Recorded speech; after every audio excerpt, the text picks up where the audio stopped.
Tuna henin Dakar Tekiti 2010 Amerikania Will Smith apa le Jackie Chan Chan khania chu chang tu te kha tuna eng ang mel ngan putia kan en vele sum hrimang le kan play kan en chau jar jar Dakar Tekiti sang ni soma sonia sonin hei tuna mi hi kan en tak hi sang ni som ni pathumania nili ninga nero kumthum ani chu kumthum kan bel kan lo bel zel mai don ya draper karkhania heta hem kumsom pakhat lo nia heta hemi an chan lai hian chuanin tuna mel amel hi enge imudan le asham itiam tan kumsom ni panga nirok ni san ni riat kumthum bel zel khanga ya tuna chonin ain chida na maktol da ama mi kha ani to lo te khatro te pa te khan to tuai tol to ka du lo larvi tuna hianin a chejo kitina chelutuk chanin kan en phajelang hey Jaden Smith chia je dro ain ang lo lut tu ka je he me no pan lai te hi jan aduam memma pa boxing te tuna phajen ha te ku ku dewi gerge dan en phajelang misual pa khania chang khania kumsom panga alo upadai zo kan hi shrimmin chang tu pa ai kan no ei kha he chu dik zui zo ra en phajelang ni sari ni somthum ani to kumsom tu yaran langdan hei chu dik zui zo anu pan lai ai upata thazo hei amer chazok te ba ka tuna po hei iso speed tenen mo khanin kha karate kita atopa tia rule anga ai tia lope te pon chan that le kha mo ta pon mel kha alap chere take athareng tu nai chan nahi Mr. Han khana changa Jackie Chan hi chinga thret lek upave to don le mai sang ni so ma po kum som ngap nga ne ru ko sum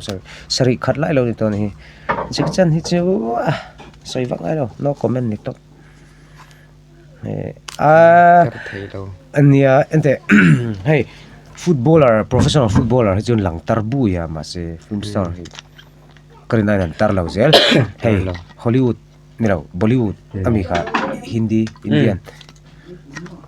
chung ho po hi hekati Salman Khan te mo heng ho pen lang upalu mel pang sedlem jen ai upamel je lang de chang te na ser chang tupa nu anga chang khan ya J Parker nu Sir Parker yo chilo ro si ve dik iso ka upatin to sa pho chumo an upatel telan chatel tel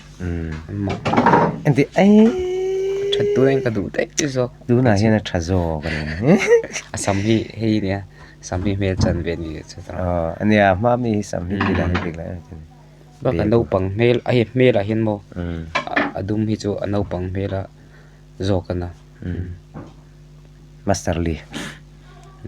sual thiam ve khopa songa som ru amen ai hey mi pa po me che po kan sai thin mel mature hi an lo thazo kan hi ka ti he ta point kum som nga kum jang ni to som ru pali ru level ni to ta a mel hi fan la pa ngai ka ti ala ngai rang in kria mizo ang tro mizo ang lutuk tu e mani pa ni ong ta kan ka chung vela je pro boy yo ne mel la ei tur hi poi mo lutuk ya e chau lutuk lo aturang pa ka ti iso Harry ya hi no hi khu ngi eng sin kan nge lan milk ti chu mak chip chen ve thalo tlat sap no pang ta lo to ati ran sap no sa va kha pai dei lo tai chen ma hi tu nge o ti du da berte kham hi chu ka she pa ang lau mi zuang ni changa kum som palian ya sang ni so ma hi thong thoi pa dei zo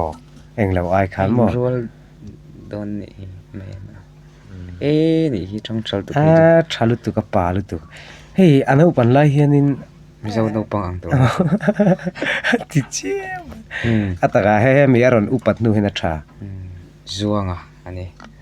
zuangan posila tani a thu don na kin zuanga ji zuanga ani mo hei boy me le ngal sin no pa te hi tha he bon se ai lo pa in ati na tir ati na li tir mi zon ang lil to lil to hei che chong mi no che ai angai chou de rang mi amai lil to ning hei te chu thare sum aduam re sum ke te no pan lai te na ai mel thal tu mi lo hen mel thazo kang anon da mel thalo le khai le khoi nge han comment te le thang he tiang reng tu ra he ni be sei sa ke bo ka be sei sa cha dong he chum a han dal lu tu ka di chat he na te ta amazing smam amazing inu khanita sang ni kum sa den jek lo ni hi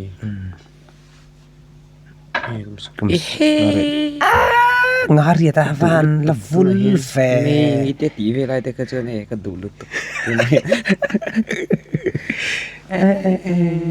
vung lu tu ngari nga ko so khat mo tu nga ru kan to ta he lu tu chu no wang cha lu tu ai me cha lu tu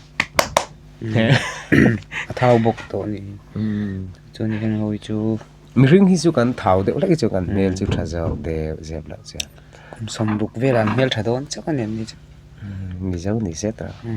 trup ma se tu na bo ni to tho mel thai jon mel thara ngam me ngi pa nga ni nia sang ni so ma khan som ruk pali ruk nga pa lu tu